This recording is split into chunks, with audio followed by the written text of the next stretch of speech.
நேயர்கள் அனைவருக்கும் வணக்கம்.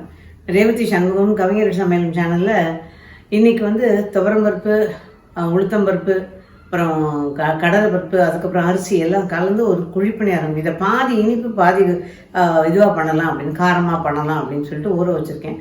இது ஆக்சுவலாக அந்த காலத்தில் பண்ணுற ஒரு விஷயமா, அதை சின்ன சின்ன மாற்றங்கள் நம்ம பண்ணுவோம்ல, நமக்கு அப்படியே பண்ண வராது. அதனால் அதை கொஞ்சம் மாற்றி பண்ணலாமே அப்படின்னு சொல்லிட்டு ஒரு சின்ன மாற்றத்தோடு பண்ணுறேன். இது பார்த்திங்கன்னா இன்றைக்கி இந்த ஆழாக்கு, அதாவது இது அரை ஆழாக்கு 100 கிராம் வருது. இந்த அரை ஆழாக்குனால நான் நிறக்க அளந்து அரிசி ஊற வச்சுருக்கேன். பச்சரிசி பார்த்திங்கன்னா தெரியும், பச்சரிசி.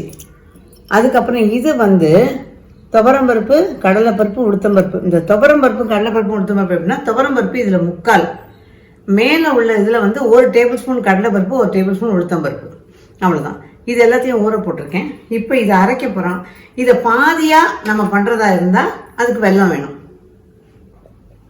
இதை பாதி வெல்லமும் பாதி காரமாக பண்ணோம் இல்லையா? இப்போ இது ரெண்டுத்தையும் சேர்த்தா உங்களுக்கு 1 கப்பு வரும். இந்த 1 கப்பில் பாதி கப்பு இது காரம். ஸோ மீதி பாதிக்கு அரை கப்பு அளவுக்கு நம்ம 1/4 கப்பு விட கொஞ்சம் கூட வெல்லம் எடுத்துக்கணும். இதில் பாதியை விட கொஞ்சம் ஒரு துளி கூட. இப்போ நான் சொல்கிறது புரியும்னு நினைக்கிறேன். நம்ம 2 இதால் அரிசி ஒரு பொண்ணு, பருப்பு ஒன்று போட்டோம்னா 2 சேர்த்து 1 ஆழாக்கு வந்திருந்தது, அதாவது 1 கப்பு வந்திருந்தது. அதை அரைச்சதுக்கப்புறம் பாதியாக பிரித்தோம்னா அரை ஆழாக்கு உரிய அளவு தான் அதில் வரும். மீதி அரை ஆழாக்கு வெல்லம் வேணும். அது காரத்துக்கு பாதி, வெல்லத்துக்கு பாதி. அந்த இனிப்புக்கு அந்த அரை ஆழாக்கு 1/4 ஆழாக்கோட கொஞ்சம் ஒரு துளி கூட வெல்லம். அதுதான் நான் அளந்து வச்சுருக்கேன். இப்போ இதை முதல்ல அரைச்சிட்டு வந்துடலாம். இப்போ இதை ஒரு மிக்சி ஜாரில் அரிசி நல்லா தண்ணி வடிச்சிட்டேன். அப்படியே கொஞ்சம் இருக்குது பாருங்கள், வடிகட்டியில் போட்டு. அவ்வளோ வடிக்கணும் இல்லை, ஏன்னா நம்ம அரைக்கிறதுக்கு ஏதாவது ஒரு துளி வேணும் இல்லையா, அந்த ஈரத்தன்மை. அதனால் அதுக்கப்புறம் நம்ம வெள்ளை தண்ணி ஊற்றுவோம். நான் அந்த வெள்ளத்தை உருக்கி வச்சுட்டேன். அதனால் வெள்ளை தண்ணி வேறு ஊற்றுவோம். இப்போ பருப்பு, தேங்காய் எவ்வளோன்னா, சின்ன கப்பு நம்ம அளந்தோம் இல்லையா, அந்த சின்ன கப்பால் 3/4 கப்பு தேங்காய் துருவல், அவ்வளோதான். இப்போ இதை அரைச்சிட்டோம்னா கொஞ்சம் கரகரப்பாக, நைஸாக அரைக்கக்கூடாது, கொஞ்சம் கரகரப்பாக அரைக்கணும். இப்போ இதை அரைச்சாச்சு. இது பாருங்கள், அரைச்சிருக்கேன். இப்படி இது கொஞ்சம் குறைதான், ஏன்னா தண்ணி ஊற்றாமல் அரைக்கிறோம்ல. தண்ணி ஊற்றாமல் அரைக்கிற காரணம் என்னன்னா, இந்த வெள்ளை தண்ணி இதில் ஊற்றுவோம். இதுக்கப்புறம் இதுக்கு அந்த காரத்துக்கு ஒன்று நம்ம தண்ணி சேர்த்துக்கலாம். இப்போ தண்ணி சேர்த்துட்டோம்னா வெள்ளத்துக்கு தண்ணி சேர்க்க முடியாது. எவன் அவன் சிரிக்கிறவன்? நீ சிரிச்சியா? நீ சிரிக்கிறியா? ஊத்துற குடிப்பு நேரத்துக்கு வெயிட் பண்ணியிருக்காங்க மாதிரி உட்காந்துருக்காங்க பாருங்க எல்லாம். இதில் கொஞ்சமாக ஏலக்காய் தூள், நான் கொஞ்சம் தான் எடுத்துருக்கோம், ஸோ கையில் போடுறேன். ஏலக்காய் தூள், அவ்வளோதான். இப்போ இதை ரெடி பண்ணி வச்சுருந்தோம். இதுக்கு தண்ணி பத்தில் ரொம்ப கெட்டியாக இருக்க மாதிரிலாம் கொஞ்சம் ஊற்றிக்கலாம்.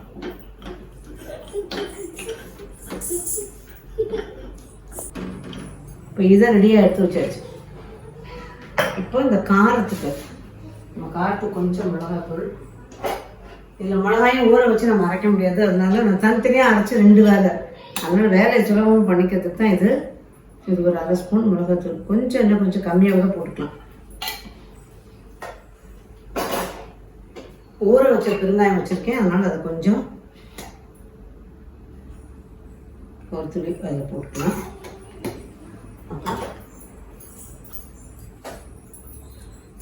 வீட்டில் பறிச்ச கருவேப்பிலை இருக்குது, அதையுமே கொஞ்சம் இதோட சேர்த்துக்கலாம்.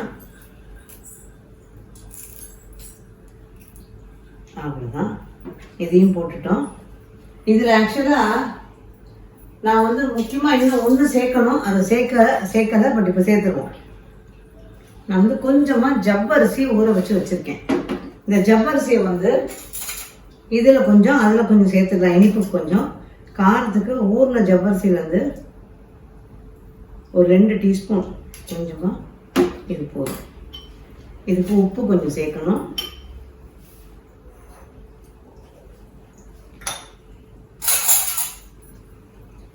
உப்பு மட்டும் பார்த்தீங்கன்னா கொஞ்சமாக பண்ணும்போது உப்பு கொஞ்சம் கவனமாக போட்டுக்கலாம். உப்பு போட்டுக்கலாம், அவ்வளோதான்.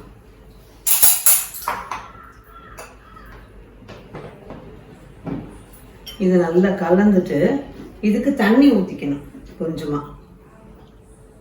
ஏன்னா நமக்கு குழிப்பு நேரமாக ஊற்றணும். இது அப்பமாகவும் ஊற்றிக்கலாம், அதாவது எண்ணெயினே ஊற்றி எடுக்கலாம், குழிப்பு நேரத்தையும் ஊற்றி எடுக்கலாம், அவ்வளோதான். இப்போ இதில் கலக்கிறதுக்கு முன்னாடி இதுலேயும் 2 ஸ்பூன் போட்டுடுறேன். அவ்வளோதான். இப்போ இதை கலந்துட்டு ஊற்றுற போது பார்க்கலாம். இப்போ ஒரு நான்ஸ்டிக் குழிப்பணியாரம் வச்சுருக்கேன். அதில் கொஞ்சமாக நெய்யும் எண்ணெயும் கலந்த கலவை அதை ஊற்றிக்கிறேன். இது நீங்கள் சாதாரண குழிப்பணியாரத்துலையும் ஊற்றலாம். பட் கொஞ்சம் பழகின இது வேணும். என்னோடய பழகின கல் வந்து ரொம்ப பெரிய கல். அதில் ஒரு நடைக்கு 25 ஊற்றலாம். அதனால அதை தூக்கி வச்சுட்டேன் நான். அதாவது இந்த கேட்ரிங் ஆர்டர் பண்ணுற அன்னைக்கு தான் அதை எடுத்துப்போம். அவ்வளோதான்.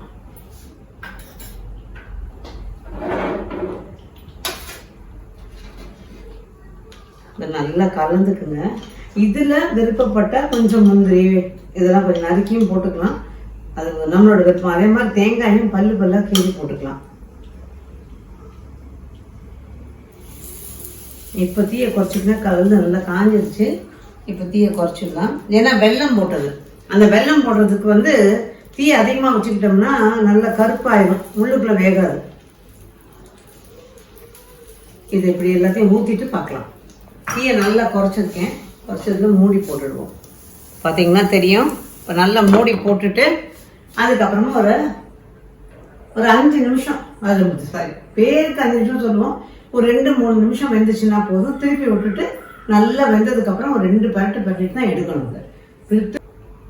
இப்போ ஒரு 3 நிமிஷம் விட்டுட்டு அதுக்கப்புறம் தீயை கொஞ்சம் தூண்டி இருக்கேன். ஏன்னா கொஞ்சம் அந்த செவந்து கொடுத்து வரணும் இல்லையா, அதுக்காக அது லேசாக செவக்குது பாருங்க நீட்டாக.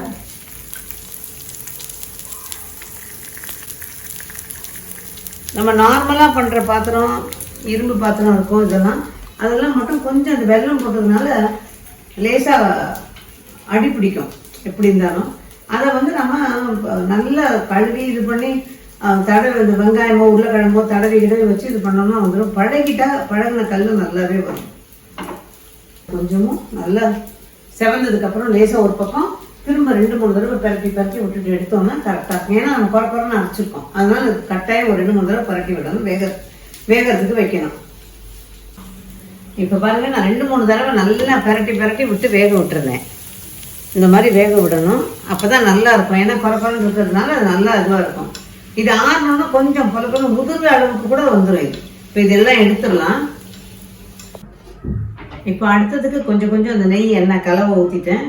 இதில் காரத்தை அதே மாதிரி தீயை நல்லா குறைச்சி வச்சுருக்கேன்.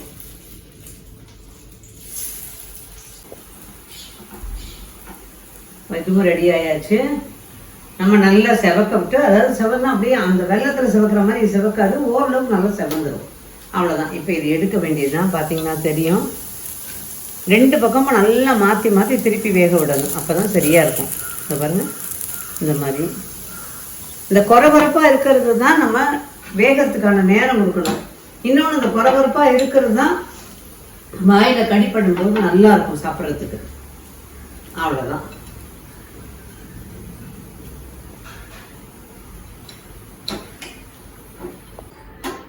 இப்போ இது ரெடி ஆயாச்சு. இனிப்பு காரம் ஒரே மாவில் 1 கப்பு நம்ம மொத்தமாக போட்டதுக்கு எனக்கு அந்த குழிப்பணியாரத்தில் 12 இது 12 அழகாக கிடைச்சிது. ஸோ இது அந்த கணக்கு வச்சுட்டு சின்ன குடும்பமாக இருந்தால் அதுக்கேற்ற மாதிரி போட்டுக்கலாம்.